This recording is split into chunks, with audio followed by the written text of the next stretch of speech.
அவங்க அப்பா என்ன பண்றாங்கன்னா நம்ம கேட்கலாம். அதுவுமே ஆன்சர் பண்ண முடியும். அமைச்சர்கள் மட்டுமின்றி அதிகாரிகள் அனைவருமே எங்கு சென்றாலும் இந்தியா முழுவதும் உலகம் முழுவதும் இப்போது ரீல்ஸ் போடுவது என்பது வாடிக்கையாக மாறியிருக்கிறது. கலெக்ஷன், கமிஷன், கரப்ஷன் என்று திரும்ப திரும்ப ஸ்டாலின் சொல்கிறீர்களே, இந்த கலெக்ஷனையும் கரப்ஷனையும் கமிஷனையும் தமிழ்நாட்டில் அறிமுகப்படுத்திய புண்ணியவான்களே நீங்கள் தானே. நீங்கள் பேசலாமா என்றேன். இதை பேசலாம். யார் பேசலாம்? காமராஜ் இருந்தால் பேசலாம், கக்கன் இருந்தால் பேசலாம்.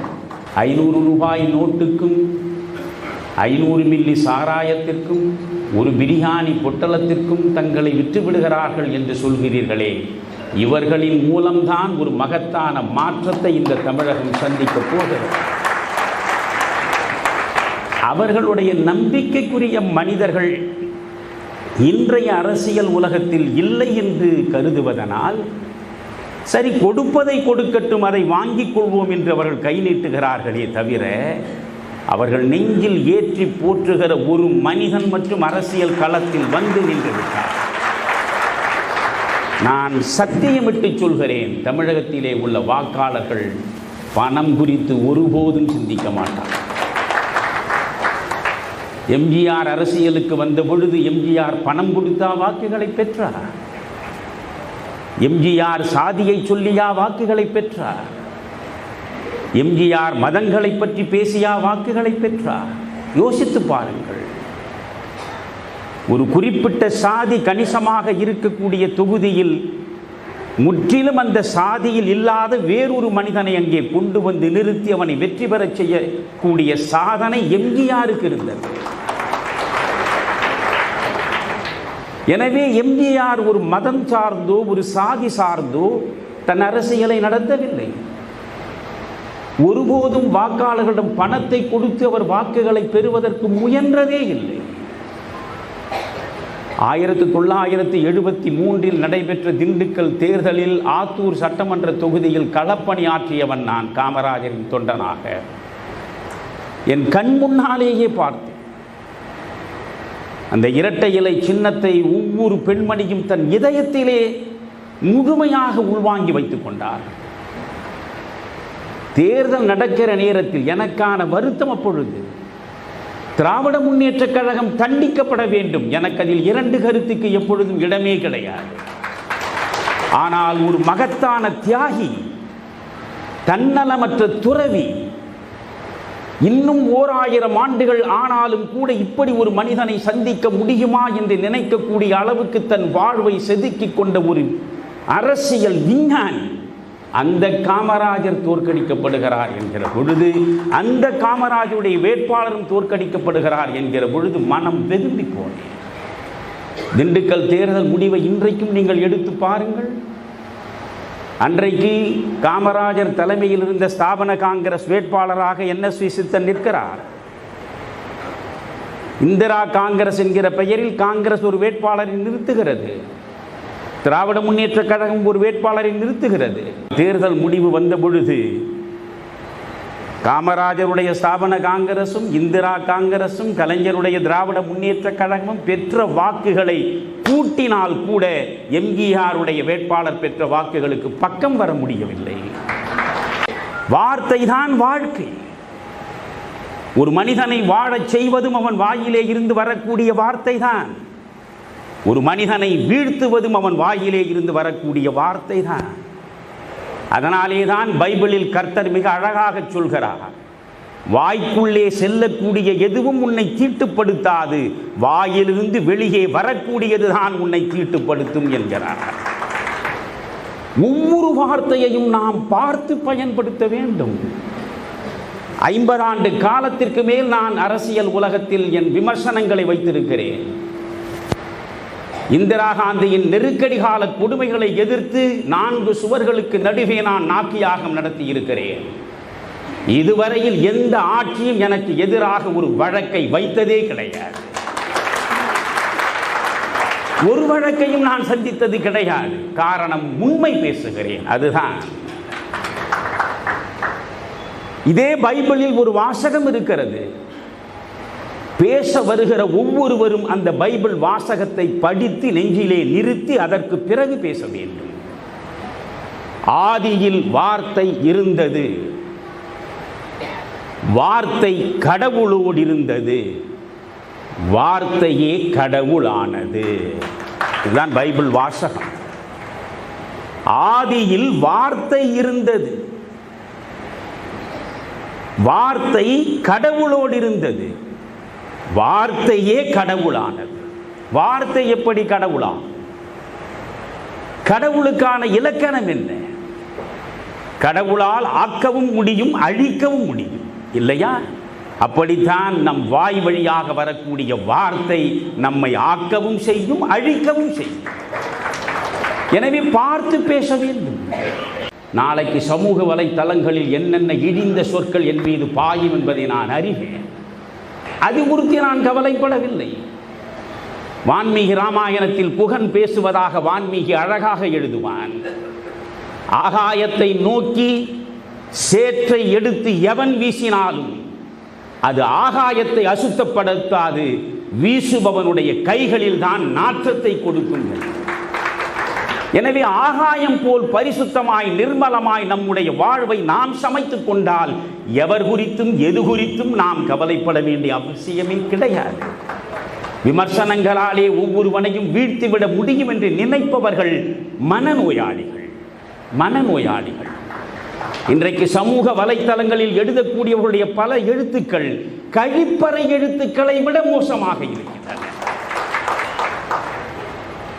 இதை விட ஒரு மோசமான கருத்தியல் சர்வாதிகாரம் வேறு எதுவுமே இருக்க முடியாது.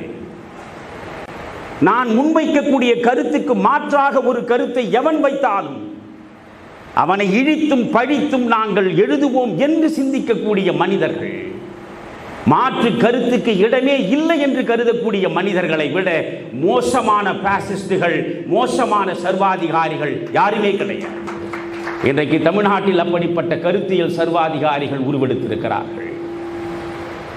இந்த கருத்தியல் சர்வாதிகாரிகளுக்கு இடையேதான் நம்முடைய அரசியல் பயணம் நடந்தாக வேண்டும். அன்றைக்கு கருணாநிதி பேசிய பேச்சுக்களை எல்லாம் முரசொலி பத்திரிகையிலும் மற்ற பத்திரிகைகளும் எடுத்து படித்து பாருங்கள். ஸ்டாலின் படிக்க மாட்டார், அது எனக்கு தெரியும். நீங்களாவது படித்து பாருங்கள். ஊரை அடித்து உலையில் போடுவதில் உங்களை விட தேர்ந்த மனிதர்கள் யாருமே கிடையாது. உங்களை ஒப்பு நோக்குகிற பொழுது அண்ணா திராவிட முன்னேற்ற கழகத்தில் இருப்பவர்கள் ஓரளவு அப்பாவி. எனக்கு ரெண்டு பேரையும் பிடிக்காது, அது வேறு. நண்பர்களை கொள்ளையடிப்பது எப்படி என்பதை கலையாக கற்ற கூட்டம் அல்லவா அது? மீண்டும் திராவிட முன்னேற்ற கழகத்தின் ஆட்சி மட்டும் தமிழகத்தில் அமைந்தால், ரஜினிகாந்த் சொன்னதை நான் மாற்றி சொல்கிறேன், போராட்டங்களால் நாடு சுடுகாடாகும் என்று சொன்னார் அவர். திராவிட முன்னேற்ற கழகம் மீண்டும் ஆட்சிக்கு வந்தால் அந்த கணத்திலேயே மயானமாகிவிடும். நடிகர் திலகம் சிவாஜி கணேசனை நான் ரசித்ததை போல உலகத்தில் எந்த சிவாஜி ரசிகனும் ரசித்திருக்க மாட்டான். எந்தெந்த படத்தில் அவர் எப்படி நடப்பார், எப்படி வாயசைப்பார், எப்படி கண்ணை திருப்புவார், எப்படி தோளை உயர்த்துவார், அப்படியே செய்வேன். ஆனால் அந்த சிவாஜி கணேசன் 1989 தமிழ்நாடு ஜனதாதளத்தினுடைய தலைவராக வந்த பொழுது அதன் பொதுச் செயலாளராக இருந்த நான் கவர்ச்சி அரசியலை நான் ஏற்றுக்கொள்ள மாட்டேன், நான் காமராஜ் தொண்டன் என்று சொல்லிவிட்டு வெளியே வந்தேன். கட்சியை விட்டு வெளியேறினேன். மாறிக்கொண்டிருக்கக்கூடிய உலகத்தில் நம்முடைய குழந்தைகள் எதற்காக படித்துவிட்டு பெரும் பட்டதாரியாக இயற்கையோடு சார்ந்து அவர்கள் ஏன் வாழக்கூடாது என்கின்ற தத்துவத்தை எந்த பள்ளிக்கூடத்திலும் நாம் பெரும்பாலும் பேசுவதில்லை. குழந்தைகளுடைய கனவையும் கூட சின்ன வயசுலேயே தூண்டி விட்டுறோம். படிச்சுட்டு ஊர் விட்டு போயிருப்பா, கண்ணு கெட்டாத தூரத்துக்கு போயிடும், நீ பொழைச்சிக்க அப்படின்னு. அதனால் இந்த குழந்தைகள்லாம் பார்க்கும் பொழுது எவ்வளவு சந்தோஷமாக முன்னிருக்கையில் அந்த குழந்தைகள் எவ்வளோ சந்தோஷமாக சிரிப்போடு, அவங்களுக்கு கவலையே படல. அவங்கெல்லாங்க யாரோ வந்திருக்கிறாங்க, யாரோ பேசுகிறாங்க, நமக்கு இன்றைக்கி டான்ஸ் ஆடணும், ஸ்டேஜ் நமக்கு அரை மணி நேரத்தில் கொடுத்தாங்கன்னா அப்பா அம்மா வந்திருக்கிறாங்க, நம்ம வேலையை நம்ம பார்க்கணும் அப்படிங்கிற அந்த குழந்தைத்தனமான எண்ணம் எவ்வளோ அற்புதமான எண்ணம் பாருங்கள். எதை பற்றியும் கவலை இல்லை. நமக்கு அடுத்த ஒரு ஃபங்க்ஷனுக்கு டைமுக்கு போகணுமா, உட்கார்ந்து போது வாட்ஸ்அப் எடுத்து ஓப்பன் பண்ணி பார்க்குறோம், இது நடக்குமா அது நடக்குமா, ஏதோ தோட்டத்து பிரச்சனை, வாய்க்கால் பிரச்சனை, வயக்காட்டு பிரச்சனை, நாளை காலையில் பிரச்சனை, இத்தனை யோசித்து விட்டு அமர்ந்திருக்கின்றோம். இந்த குழந்தை மனசு என்று சொல்வார்கள், எனக்கு எதுவும் வேண்டாம், நான் நிம்மதியாக சிரித்து கொண்டிருந்தால் போதும் என்று நினைக்கக்கூடிய குழந்தை செல்வங்கள் ஒரு பக்கம். ஆனால் இந்த குழந்தை செல்வங்கள் வளர்ந்து ஒரு 30 ஆண்டுகள் கழித்து எதற்காக அந்த குழந்தை மனது மாறி அந்த மனது வேற மாதிரி மாறிடுது. இதை சுவாமி விவேகானந்தா அவர்கள் மிக அற்புதமாக சொல்லுவார். Man is born intelligent, education ruined. ஒரு மனிதன் பிறக்கும் பொழுதே அறிவாளிதான், கல்வி என்பதை கொடுத்து அந்த மனிதனை கெடுத்து வருகின்றோம் என்பது சுவாமி விவேகானந்தாவுடைய ஒரு சத்திய வார்த்தை. ஒரு மனிதன் பிறக்கும் பொழுதே இயற்கையோடு ஒன்றி பிறக்கின்றான். அந்த மனிதன் இயற்கை ஒரு கண்ணுக்குட்டி போடுதுங்க, கண்ணுக்குட்டி போடுது. நீங்கள் பாருங்க, அந்த கண்ணுக்குட்டி போட்ட உடனே எதுவுமே நீங்கள் சொல்லிக் கொடுக்க மாட்டீங்க. அந்த கண்ணுக்குட்டி அப்படியே தப்பி தவறி 4 கால் எந்திரிச்சு நிற்கும். அம்மா நஞ்சு ஓடுறதுக்கு நம்ம அப்படியே நின்றுட்டு இருப்போம். தாய் நஞ்சு போட்ட பிறகு நஞ்சை எடுத்து போட வேண்டும் என்று ஒரு விவசாய குடும்பத்திலேயே பார்த்துக்கிட்டு இருப்போம். அந்த கண்ணுக்குட்டி பார்த்தீங்கன்னா வாசத்திலேயே அம்மாட்ட போகும், வாசத்திலேயே அம்மாவோட காம்புக்கு போகும், வாசத்திலேயே பால் ஓட்டும். நமக்கு ரொம்ப ஆச்சரியம், யார் இந்த கண்ணுக்குட்டிக்கு சொல்லிக் கொடுத்தா? யாருமே சொல்லிக் கொடுக்கல. பிறந்த கண்ணுக்குட்டி தானாக தன்னுடைய தாயினுடைய மடியில் இருக்கக்கூடிய பாலை கண்ணுக்குட்டி ஊட்ட போகுது. இது ஆண்டு காலமாக அந்த கண்ணுக்குட்டியினுடைய டிஎன்ஏக்குள்ள காயினாயிருக்கு. அந்த வாசத்துல நேரா தாய்கிட்ட போகுது. தாயும் கூட எத்தனை கண்ணுக்குட்டிகள் இருந்தாலும் கூட நம்முடைய கண்ணுக்குட்டின் வாசத்துல கண்டுபிடிக்குது. இயற்கையாக எல்லாமே இருக்கும் பொழுது செயற்கையாக நாம் கல்வி என்கின்ற போர்வையில் ஏதோ ஒன்று மேற்கத்திய கல்வியை சொல்லிக் கொடுக்கிறோம், சம்பந்தமே இல்லாத விஷயத்தை சொல்லிக் கொடுக்கிறோம், அவர்களை நாகரீகமான மனிதர்களாக மாற்ற வேண்டும் என்று நினைக்கின்றோம். இது அந்த காலத்தில் ஆங்கிலேயர்கள் பார்த்தீங்கன்னா ஒயிட் மேன்ஸ் பர்டன் என்கின்ற வார்த்தையை பயன்படுத்தினாங்க. அதாவது யாரெல்லாம் வெள்ளைத்தோல் இல்லையோ அவர்கள் நாகரீகமாக இருக்க தெரியாதவர்கள், அவர்களை நாகரீகமாக மாற்ற வேண்டிய கட்டாயம் நமக்கு இருக்கு. அப்படிங்கிறனால ஒயிட் மேன்ஸ் பர்டன். ஒரு வெள்ளை தோலாக பிறந்த ஒரு மனிதனுடைய கடமை வெள்ளை நிறத்தில் யார் இல்லையோ அவங்களுக்கு சொல்லிக் கொடுத்து நாகரீகமாக மாற்றணும். அதனுடைய விளைவு நம்மளை எங்கே கொண்டு வந்து விட்டுருக்குன்னு பார்த்துருங்க. தாமஸ் பாபிங்டன் மெக்காலே அவருடைய கல்வி முறையை திணிச்சிட்டாங்க. 1860 தொடர்ச்சியாக அந்த கல்வி முறை, அந்த சிஸ்டம், ஒரு வருஷம் பாஸ் பண்ணி செகண்ட் இயர் போனோம்னா எக்ஸாம், அந்த எக்ஸாமை பாஸ் பண்ணா தான் 2வது வருஷம், அதை பாஸ் பண்ணா தான் 2வது வருஷம். இவ்வளவு மக்கள் தொகை இருக்கக்கூடிய நாடுல இப்போ நானே இங்கே படித்த 627 மருத்துவர்னு கரெக்டாக அந்த ஒரு நாள் அந்த ஒரு எக்ஸாமை நீங்கள் கரெக்டாக எழுதினா தான் உங்களுக்கு மெடிக்கல் சீட். அன்னைக்குன்னு உடம்பு சரியில்லாமல் போயிட்டா வாய்ப்பில்லை, அன்னைக்குன்னு உங்கள் வீட்டில் ஏதாச்சும் பிரச்சனை இருந்தால் வாய்ப்பில்லை, இல்லாட்டி மறுபடியும் 1 ஆண்டு காலம் அவங்க வெயிட் பண்ணி அடுத்த வருஷம் மறுபடியும் மெடிக்கல் போகணும். ஒரு வருஷமே லட்சக்கணக்கான மனிதர்கள் ஒரு தேர்வு எழுதுறாங்க. இருக்கிற சீட்டு ரொம்ப குறைவு. அந்த குழந்தைக்கு ரொம்ப ப்ரெஷர் போட்டு அந்த குழந்தைய படிக்க வச்சு அதன் பிறகு மருத்துவர் ஆனதுக்கு அப்புறம் தான் அந்த குழந்தைக்கு தெரியும், ஐயோ உலகத்திலே கஷ்டமான வேலை மருத்துவர் தானாட்டு இருக்கு. ஏன்னா வெறும் எம்பிபிஎஸ் மட்டும் படித்தா பொத்தாது, அதுக்கப்புறம் எம்டி படிக்க சொல்கிறாங்கன்னு அதுக்கு மறுபடியும் படிக்கணும். அப்புறம் எம்டி படித்ததுக்கப்புறம் எம்டி படித்தாலும் பத்தாதுங்க, எஃப்ஆர்சிஎஸ் படிக்கணும். அப்படி எஃப்ஆர்சிஎஸ் படித்ததுக்கப்புறம் அதுவும் பத்தாதுங்க, ஃபெலோஷிப் படிக்கணும். 45 வயசு ஆகி முடியெல்லாம் வெள்ளை கலர் ஆனதுக்கப்புறம் இன்னும் டாக்டர் படிச்சுக்கிட்டே இருக்கிறாங்க. இது நம்ம பல மருத்துவமனையில் பார்க்குறோம். எம்பிபிஎஸ் படித்து, எம்டி படித்து, எஃப்ஆர்சிஎஸ் படித்து, ஃபெலோஷிப் படித்து அவங்க மருத்துவர்களாக இருக்கின்றார்கள். எங்கே போகுது என்ன நடக்குதுன்னே நமக்கு தெரிய மாட்டேது. அந்த 45 வயதுக்குள்ளே அவங்க வாழ்க்கையில் அப்பா அம்மாவுக்கு வயசாயிருது, ஊரை விட்டு வெளியே இருக்கிறாங்க. அப்பா அம்மா வயசான காலத்தில் கடமையாக பார்க்க வேண்டிய கட்டாயம் இருக்குது. அதனால் அன்பு சொந்தங்களே, இன்றைக்கி பெற்றோர்கள் ஒரு ஆண்டு விழா என்று சொன்னால் உங்களை சிந்திக்க வைக்க வேண்டிய நாள் அது. பள்ளிக்கூடத்தில் இருக்கக்கூடியவங்க என்ன செய்கிறோன்னு உங்கள்கிட்ட சொல்லணும். பெற்றோராக இருக்கக்கூடிய நாம் நம்முடைய எதிர்பார்ப்பு என்ன, அந்த பள்ளிக்கூடத்தை என்ன எதிர்பார்த்து குழந்தைய அனுப்புகிறோம், குழந்தை எப்படி அவங்க படிக்க வைக்கிறாங்க, சரியான முறையில் சொல்லி கொடுக்குறாங்களா, சரியான திசையில் போகுதான்னு சிந்திக்கக்கூடிய ஒரு நாள். ஏன்னா வேற எந்த நாளுமே நீங்களும் வரமாட்டீங்க, ஆசிரியர் பெருமக்கள் ஒரு மேடையில் உட்கார மாட்டாங்க. அதனால் என்னுடைய அன்பான வேண்டுகோள், நம்முடைய குழந்தைகள், குறிப்பாக இந்த பகுதியில் இருக்கக்கூடிய குழந்தைகள், இயற்கையோடு இருக்கக்கூடிய குழந்தைகளுக்கு நாம் இயற்கையோடு படித்து இங்கேயே இருப்பதற்கான ஒரு வரைமுறையை நாம் ஏற்பாடு செய்து கொடுக்க வேண்டும். எவ்வளவுதான் படித்து எங்கே போனாலும் கடைசியாக ஊருக்கு திரும்பி வரட்டும்.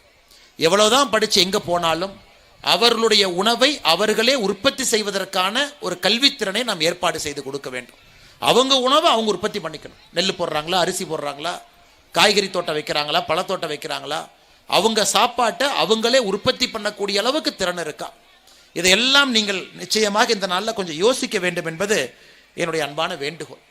ஏன்னா இன்னைக்கு நகர்ப்புறம் தமிழ்நாட்டில் பார்த்தீங்கன்னா 60% அர்பனைசேஷன், 60% மக்கள் நகர்ப்புறத்திலும் 40% மக்கள் இன்னைக்கு கிராமப்புறத்தில் இருக்கிறாங்க. இன்னைக்கு நகர்ப்புற வாழ்க்கை எப்படி மாறிடுச்சுனாங்க ஐயா, காற்று ஏற்கனவே சொன்னது போல மாசுபட்டு விட்டது, ட்ரெயினேஜ் சூவேஜ், மழை வந்தால் எல்லாம் வெளியே, அப்பார்ட்மெண்ட் கலாச்சாரம், பக்கத்து அப்பார்ட்மெண்ட்டில் யார் இருக்காங்கன்னு யாருக்குமே தெரியாது, உள்ளூரில் இருக்கக்கூடிய ஒரு மாண்போ பண்போ அந்த சொந்தக்காரங்க மேலே இருக்கக்கூடிய மதிப்பு மரியாதையோ நகரப்புறத்துக்கு போகும்போது வருவதில்லை.